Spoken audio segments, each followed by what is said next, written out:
Hello everyone, I hope all are feeling well. क्या है कि अगले साल से जो है नीट की जो पेपर होगी वो ऑनलाइन होगी और कोई ओएमआर शीट पे नहीं होगी। और री एग्जाम घोषणा के बाद जो शिक्षा मंत्री अभी धर्मेंद्र प्रधान है उन्होंने बताया कि अब जो अगले बार से जो नीट के पेपर होंगे कहीं ना कहीं वो ऑनलाइन होंगे। ठीक है, और इसमें ऑफलाइन होने का कोई चांसेस नहीं है, तो पेपर लीक का भी कोई चांस नहीं। नीट यूजी 2026 परीक्षा को लेकर छात्रों के लिए बड़ा अपडेट सामने आया। परीक्षा रद्द होने के बाद अब नई तारीख का ऐलान कर दिया गया। इसके साथ ही शिक्षा मंत्रालय ने परीक्षा प्रणाली में बड़े बदलाव की घोषणा की, छात्रों के हित और पारदर्शिता को ध्यान में रखते हुए यह कई अहम फैसले भी लिए गए हैं।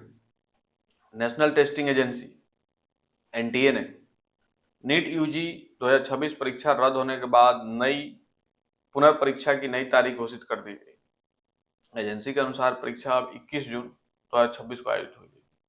सोशल मीडिया प्लेटफॉर्म पर एक्स पर जानकारी साझा करते हुए एनटीए ने कहा कि भारत सरकार की मंजूरी के बाद दोबारा परीक्षा कराने का निर्णय लिया गया और साथ ही अभ्यर्थियों और उनके अभिभावकों से अपील की गई है वो किसी भी जानकारी के लिए केवल एनटीए की वेबसाइट पर भरोसा रखें। इस बीच केंद्रीय शिक्षा मंत्री धर्मेंद्र प्रधान ने जो है प्रेस कॉन्फ्रेंस में मीडिया के आगे बातें साफ की।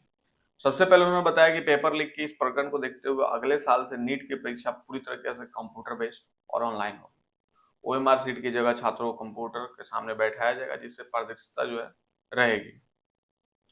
धर्मेंद्र प्रधान ने कहा कि एनटीए ने नीट यूजी की नई तारीख की घोषणा कर दी है और 21 जून को पुनः परीक्षा होगी और हमारी प्राथमिकता छात्रों का भविष्य। उन्होंने कहा कि इससे पहले 3 मई को परीक्षा हुई थी और 7 मई तक एनटीए के कंप्लेंट सिस्टम में कुछ चिंताएं उठाई गई और आंतरिक जांच भी हुई। फिर मामला संबंधित एजेंसियों को सौंप दिया गया, जिससे कई राज्य शामिल थे। इस केस में 12 मई तक स्थिति स्पष्ट हो गई थी और हमें 12 मई का पता चला कि शिक्षा माफियाओं के माध्यम से गेस्ट पेपर जारी हुए थे जो परीक्षा में आए पेपर से मेल खा रहे थे।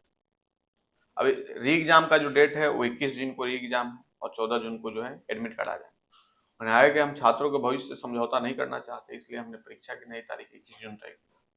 इसके लिए 14 जून को जो है एडमिट कार्ड जारी हो जाएंगे और अनियमितता और प्रति हमारी जीरो टॉलरेंस नीति, सीबीआई की कार्रवाई और परीक्षा माफियाओं के खिलाफ लड़ाई जो है शुरू हो चुकी है।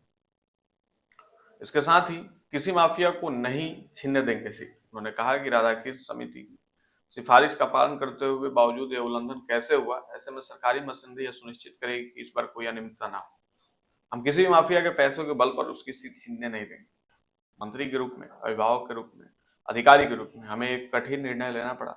हमें सुधारों के लिए कई सुझाव मिले और इसके साथ ही री एग्जाम के लिए कोई फीस नहीं, सेंटर भी पसंद का मिलेगा। प्रधान ने कहा कि एनटीए का गठन सुप्रीम कोर्ट के आदेश अनुसार हुआ था और वो बहुत ही सक्षम नेतृत्व में है। प्रत्येक वर्ष 1 करोड़ उम्मीदवार एनटीए परीक्षा में शामिल होते हैं। एनआईटी परीक्षा रद्द होने से अधिक एनटीए के 2 निर्णय लिए गए। सबसे पहले 2 एनटीए स्नातक परीक्षा शुल्क वापस किया जाएगा, दूसरा पुनर्परीक्षा के लिए कोई शुल्क नहीं लिया। इसको लेकर एनटीए शाम और एक और सूचना जारी करेगा। उन्होंने बताया कि उम्मीदवारों को री एग्जाम में शामिल होने के लिए अपने पसंद का शहर चुनने का अवसर मिलेगा। इसके लिए सप्ताह का समय भी दिया जाएगा। ओएमआर सीट में छात्रों का विवरण भरने के लिए 15 मिनट जो है एक्स्ट्रा दिए जाएंगे।